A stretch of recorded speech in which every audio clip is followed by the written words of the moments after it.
اس بات کا اہتمام تو یہ ہے، شریعت تو یہی کہتی ہے کہ ہر اولاد کے ساتھ ایک جیسا معاملہ حتی الامکان. ایک دل میں طبعی کسی سے لگاؤ ہوتا ہے، وہ ایک فطرتی بات ہے، لیکن ظاہری طور پہ سب کے ساتھ سلوک یکساں ہو.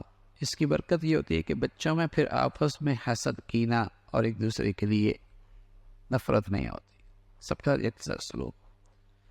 وہ قدرتی بات ہے، جس کا رویہ شاندار ہو، احترام زیادہ ہو تو دل بھی وہ زیادہ گر جاتا ہے.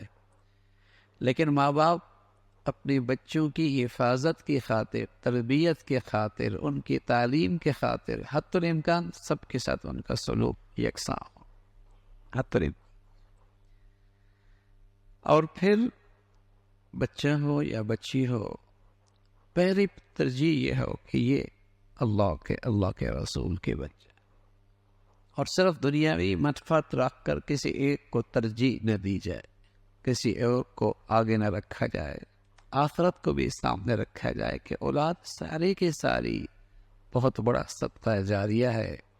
اور خصوصاً بچیاں جو ہمارے معاشرے میں بوجھ سمجھی جاتی ہیں، ہاں، اور بوجھ بھی آج ہمارے معاشرتی زندگی کے رسم و رواج نے بنا دیا ہے.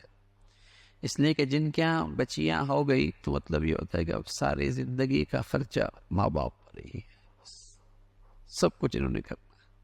سب یہ نہیں کہ بچی کو بھیج دیا، نا پھر اس کے بعد بھی سارے خرچے اسی گھر پر ہیں. یہ بھی ہماری معاشرتی کمزوریاں ہیں.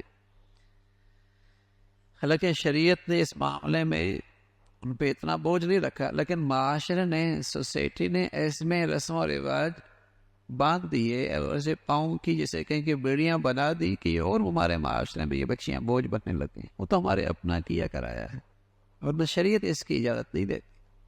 جس کے گھر گئی ہے وہ ذمہ دار ہے، اور اس کی ذمہ داری ساری اس کے سپرد ہیں.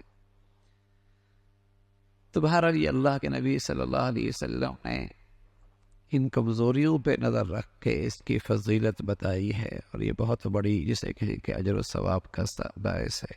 اللہ بھائی عمل کی توفیق نصیب فرمائے.